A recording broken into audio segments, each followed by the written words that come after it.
Alors, je voulais remercier M. Couret pour son invitation à ce symposium. Je suis le Dr Jean-Marc Trottenard, je travaille au scanner de l'étang de Berre et nous sommes équipés avec un Revo Evo depuis juin 2015.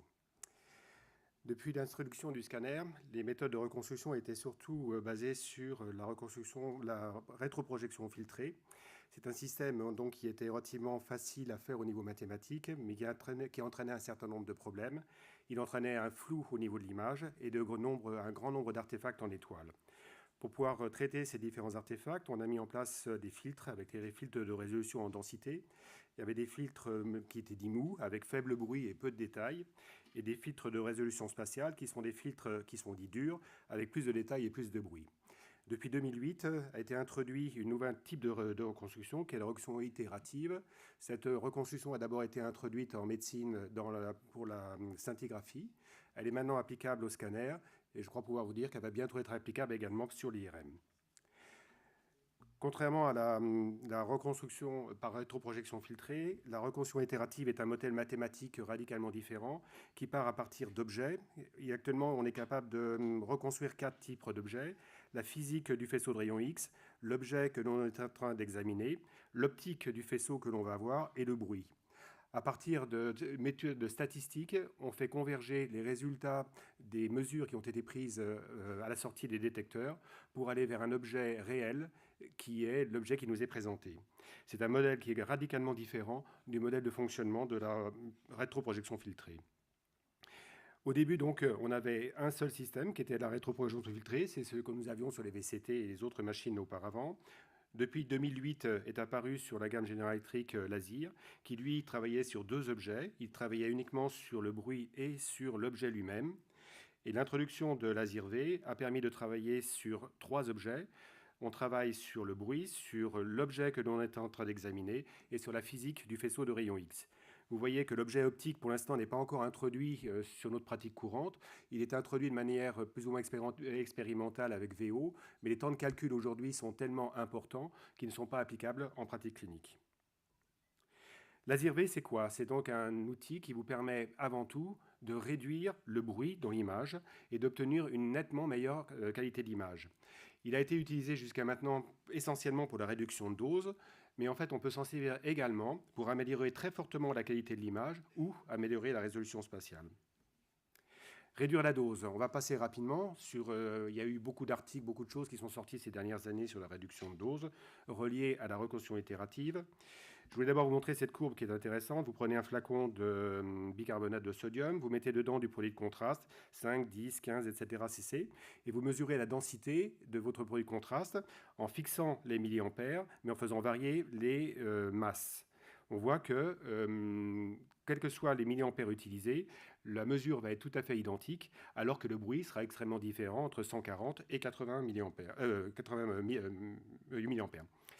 Si vous faites la même chose en fixant cette fois-ci les milliampères, mais en faisant varier uniquement les kilovolts, on remarque à ce moment-là que l'action est à la fois sur la dose, mais également sur le contraste, puisque quand on prend l'exemple de 15 millilitres, qui est proche de ce qu'on utilise actuellement en vasculaire, on se rend compte qu'on a eu un écart de quasiment 80% entre la mesure de densité mesurée à 80 milliampères et la densité mesurée à 140 milliampères. Donc la notion importante à retenir, c'est que l'action sur les milliampères n'est pas du tout la même que l'action sur les kilovolts. Quand vous travaillez sur les milliampères, vous ne jouez que sur la dose, alors que quand vous travaillez avec les kilovolts, vous travaillez à la fois sur la dose, mais également sur le contraste. Là, en haut, vous avez une image qui est reconstruite en rétroprojection filtrée, et en bas, vous avez la même image qui a été reconstruite avec Laser V à 100%. Quand on a une excellente qualité image comme à 400 mA, il n'y a pas de commentaire à faire. Laser V apporte une nettement meilleure image. Par contre, on constate qu'on a une légère dégradation de la résolution spatiale. À 100 mA, donc 4 fois moins, on voit que l'image en haut est déjà beaucoup plus bruitée. Et lorsque l'on utilise Laser, on arrive à avoir une image d'excellente qualité et qui récupère toutes les informations diagnostiques. Si on descend très fortement la dose, 10 mA, vous voyez que la rétroprojection filtrée est quasiment ininterprétable et qu'on n'arrive même plus à repérer les différentes paires de lignes. Lorsque vous mettez Laser à 100%, vous récupérez une image qui a effectivement une meilleure qualité, qui a récupéré on a éliminé énormément de bruit de fond, puisqu'on a perdu 71% du bruit de fond. Mais par contre, cette image, pour moi, n'est pas interprétable. Et ça, c'est très important, puisque lorsqu'on relie l'ASIR avec la dose, on vous dit toujours qu'il faut ne pas utiliser, lorsqu'on veut faire des ABAC, que vous avez une image de bonne qualité en rétroprojection filtrée, ne pas descendre au-delà de 40% en ASIR pour avoir la même qualité d'image en réduisant la dose. Le problème est que si on utilise ce système-là au-delà de 40%, à ce moment-là, le problème est qu'on n'a plus suffisamment de signal dans l'image. Et lorsque vous n'avez pas de signal dans l'image, même si vous retirez le bruit, vous n'avez toujours pas d'information. Donc, il me semble qu'il faut dissocier la réduction de dose qui est nécessaire à faire, mais de ne pas descendre en dessous d'une certaine valeur qui permet de conserver un signal. Et par contre, on peut se servir de l'ASIR de manière tout à fait autonome par rapport à cette réduction de dose. Pour réduire la dose, je vais parvenir rapidement. On peut jouer sur les kilovolts, c'est-à-dire que la dose délivrée est proportionnelle au carré de la tension. Les milliampères, cette fois-ci, elles sont proportionnelles à la tension. On peut jouer sur le pitch, le temps de rotation, la collimatation, etc. On voit que donc la reconstruction itérative n'a pas d'action directe sur la dose utilisée. Maintenant, qu'est-ce qu'on peut faire des données brutes? Donc à partir de maintenant, on ne va plus parler du tout de réduction de dose. On va parler des données qui ont été récupérées, des données brutes qui sont récupérées, et qu'est-ce qu'on peut en faire? Voici un scanner qui a été fait en urgence, qui est fait avec une dose assez faible, puisque je suis à 27 milligrés, alors que les NRD sont à 65. Vous voyez que là, il est lu avec une fenêtre standard, avec un bruit à 9. Lorsque vous le passez avec un ASIR à 50, on baisse très fortement le bruit et on le descend à 4,7. On a gagné 48% de gain. Et quand vous le passez à 100, on passe à 2,8. C'est un bruit qui devient extrêmement faible. Et le gain est donc de 69%. Quand on compare les images, et là vous avez par contre, à partir du moment où on a récupéré énormément d'informations dans cette image, qu'on a éliminé quasiment tout le bruit, il est tout à fait possible à ce moment-là de modifier les fenêtres. Et vous regardez sur cette image, et nous voyons aujourd'hui apparaître systématiquement sur tous les scanners cérébraux la substance blanche et la substance grise. Là, vous avez les trois images qui sont comparées avec une fenêtre standard. On voit très bien que sur la dernière image, on gagne énormément en résolution, en densité, avec des images qui sont très intéressantes à interpréter, mais qu'on peut considérer comme trop lisses. À partir du moment où on a cette gain en résolution, en densité, on peut très fortement serrer la fenêtre.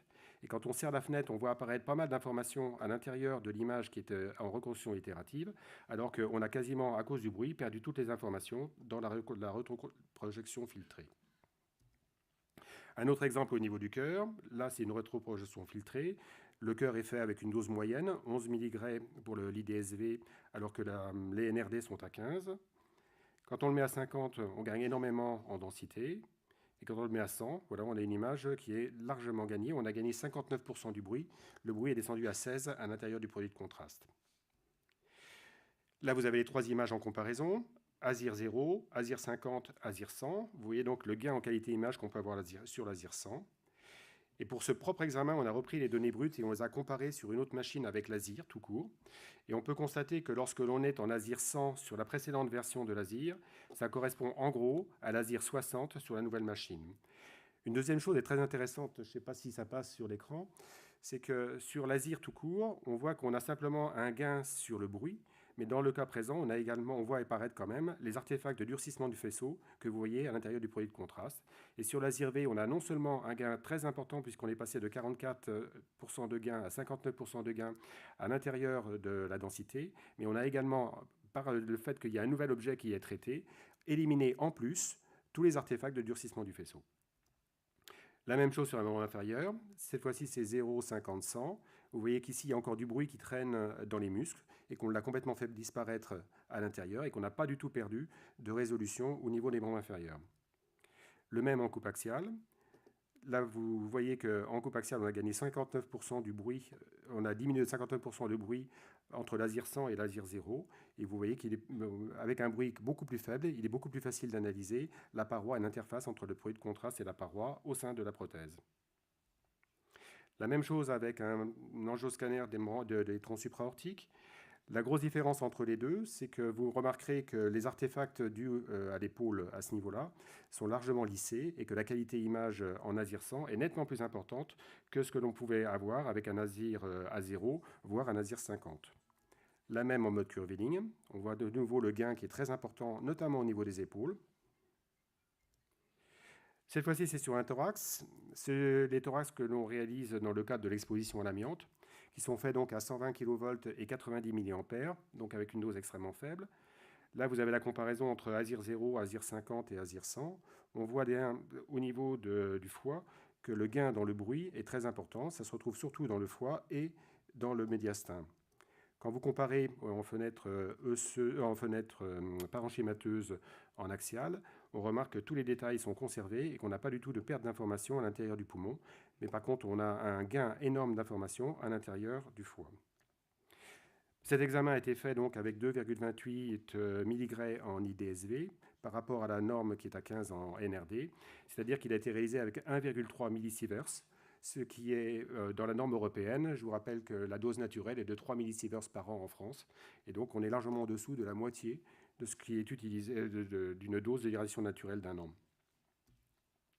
Un autre exemple au niveau du scanner abdominal, on voit très bien le gain, et surtout on voit très bien la réduction des artefacts de durcissement du faisceau qui sont très notables, les images en règle qui sont très notables ici, et qui, lorsque vous passez en ASIR 100, sont pratiquement complètement effacées. Maintenant, on va faire une autre expérience.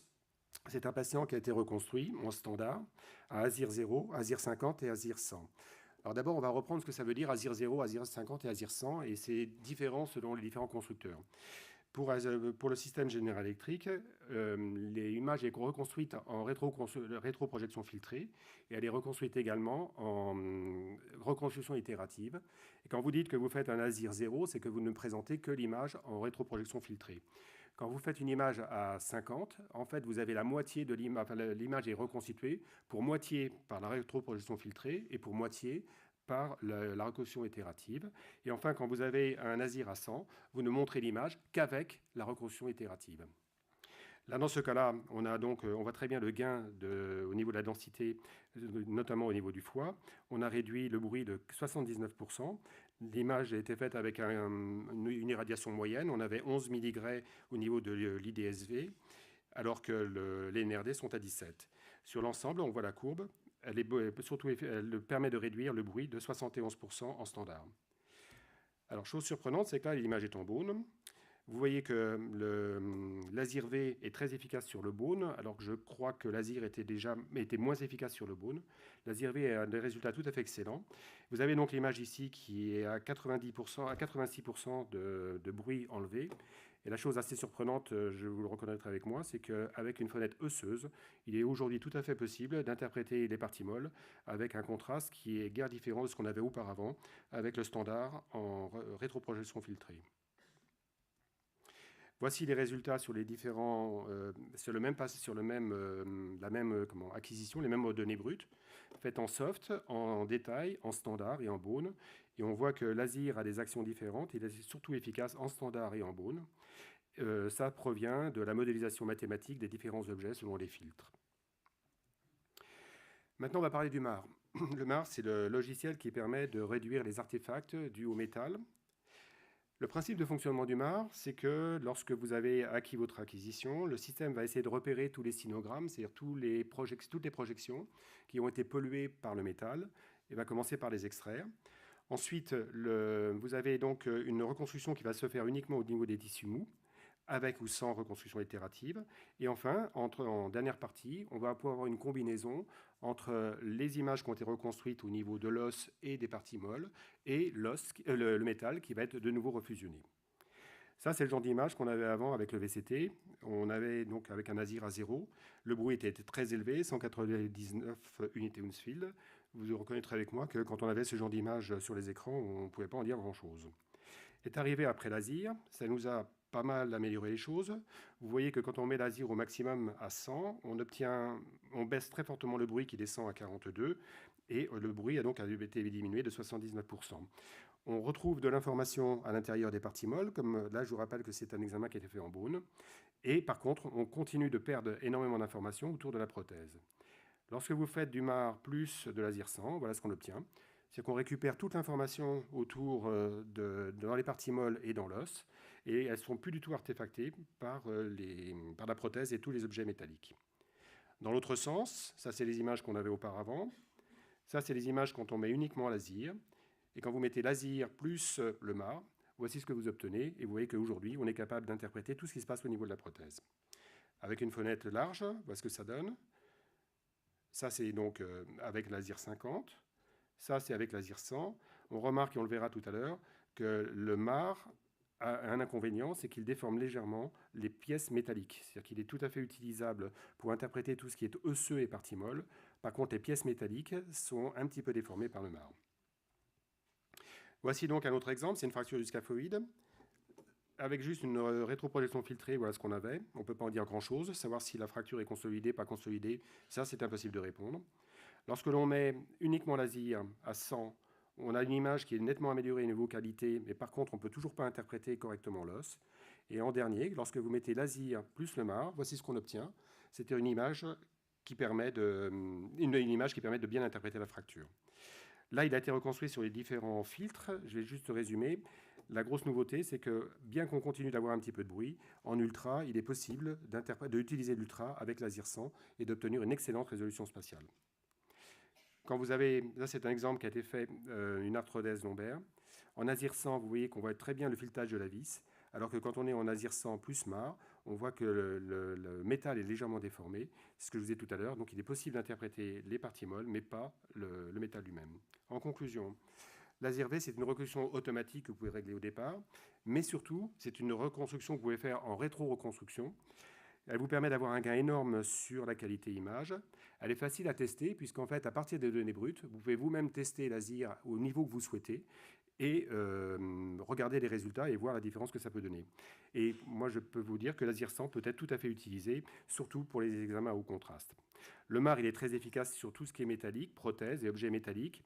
Il est d'autant plus efficace qu'il est combiné à laser 100. Aujourd'hui, le pitch doit être inférieur à 1, mais je crois que les choses vont bientôt évoluer.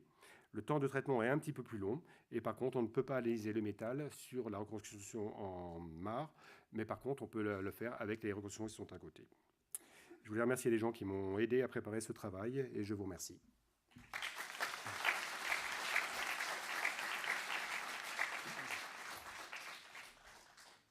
Merci beaucoup, Dr Tortner, pour cette présentation qui montre bien la puissance, d'une part, d'Azir V 100%, des reconstructions itératives, et d'autre part, de l'utilisation du Smart Mark qui permet de réduire les artefacts métalliques. Avez-vous des questions dans la salle, rapidement? Alors, moi, j'aurais une question pour vous, Dr Tortner. Avez-vous constaté, justement, avec ces deux technologies, Azir V 100% et MAR, une modification dans votre pratique au quotidien, dans le travail que vous effectuez? Oui, nous, ça a changé beaucoup de choses. On utilise l'Azir à des très hauts niveaux. J'utilise systématiquement l'Azir 100 pour tout ce qui est vasculaire, tout ce qui est cœur, tout ce qui est patient obèse. Et dès qu'on met du MAR, on met automatiquement de l'Azir. Et nous, dans notre service, on a utilisé de base au moins l'Azir 80. Par contre, lorsqu'on utilise l'Azir, ça change beaucoup de choses pour nous. Ça nécessite de rechanger toutes les fenêtres de visualisation des images. Ça nécessite souvent de rechanger les filtres, puisqu'en fait, vous voyez qu'on peut monter dans les filtres pour obtenir de meilleures informations. Et ça donc, auparavant, on épaississait les images sur l'avantage Windows pour essayer de récupérer du signal. Et aujourd'hui, il a fallu enlever tout ça. Donc, ça nécessite, quand on le fait, ça nécessite de reprendre quasiment toute la chaîne image pour pouvoir l'adapter à la reconstruction itérative. Très bien, merci beaucoup. Merci.